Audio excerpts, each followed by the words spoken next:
Bonjour à toutes et à tous, bienvenue dans Tribune et Podium, le podcast pour vivre les émotions du sport. Je suis Solène Rigoulet et tous les jours jusqu'à la fin de la quinzaine olympique, on se retrouve pour tout savoir de l'actualité des Bleus à Milan-Cortina. Deux nouvelles médailles viennent agrandir la collection tricolore en ski alpinisme hier. Deux Français sont montés sur la boîte. Un mélange de joie et de frustration pour eux. Parce que oui, Émilie Harop est devenue la première vice-championne olympique de l'histoire du ski alpinisme. Thibaut Anselmet chez les hommes a pris le bronze. Deux excellents résultats qui soulignent le travail engagé qui met en lumière leur sport et leur immense carrière. Mais pour Émilie, qui a fait l'impasse cet hiver sur plusieurs Coupes du Monde pour aller chercher l'or, on pouvait quand même lire de la frustration sur son visage quand elle est passée en interview. Alors même s'ils n'écouteront probablement pas cet épisode, je peux dire que je suis hyper fière de les voir déjà monter sur la boîte, très heureuse de les voir concrétiser des années de travail, peu importe la couleur du métal. Mais tout ça, il faudra peut-être forcément du temps pour le réaliser. J'espère en tout cas qu'Émilie et Thibaut ont réussi à profiter de leurs médailles avant de les retrouver demain sur le relais mixte. Concernant les autres Français, Margot Ravinel prend malheureusement la 6e place de la finale, une immense déception pour elle qui s'était qualifiée haut la main sur les étapes précédentes. Et Pablo Giner-Dalmasso, lui, s'est arrêté en demi-finale.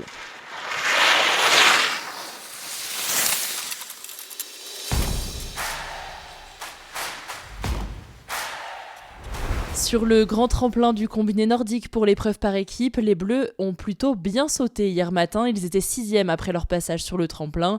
Sur les skis, c'était un peu plus compliqué. Maël Tirode et Marco Hennis terminent finalement 9e de cette épreuve par équipe. Pas d'exploit en patinage de vitesse. Valentin Thiébaut est 17e du 1500 mètres homme. Et puis en patinage artistique, Lauryn Schild a ouvert la finale avec le programme libre pour les femmes.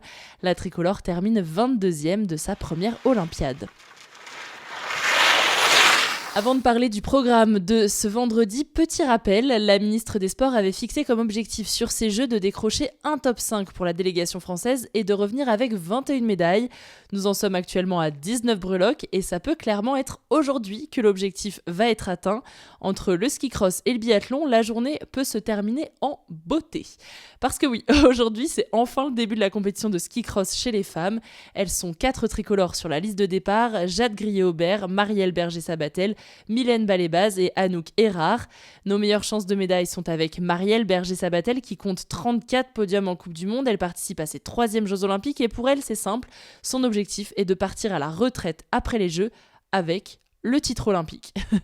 Et l'autre chance de médaille française, c'est Jade Grillet-Aubert qui est championne du monde de ski cross par équipe mixte. Les épreuves sont à suivre tout au long de la matinée et les finales seront aux alentours de 13h. Autre immense chance de médaille, ça va être la dernière épreuve pour les hommes en biathlon.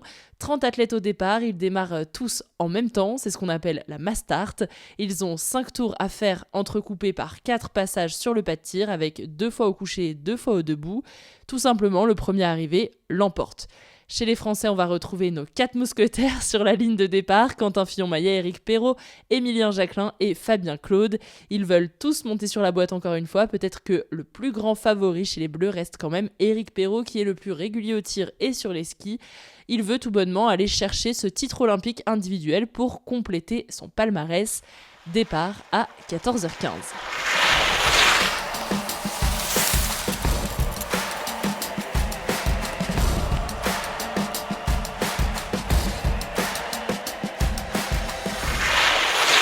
Notre équipage féminin de bobsleigh débute sa compétition de bob à 2 ce soir. Margot Bock et Carla Sénéchal sont au départ. Margot en tant que pilote et Carla comme pousseuse.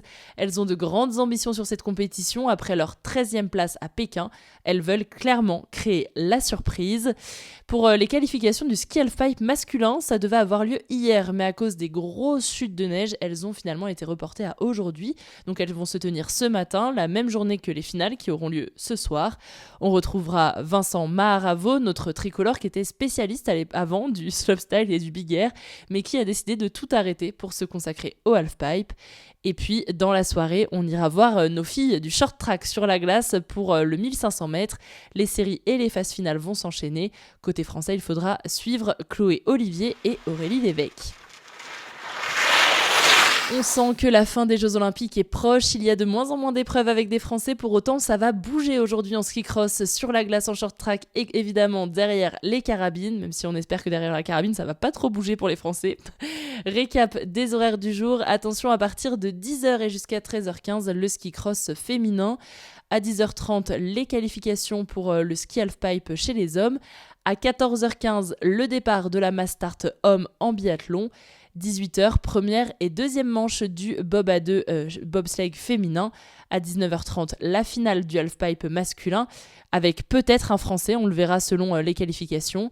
Et à 20h15, les séries puis les finales du short track féminin sur le 1500 mètres. Ça va être encore une belle journée, sûrement riche en médailles. Moi, je te souhaite une très belle journée olympique. Et puis, je te dis à demain dans Tribune et Podium. Ciao!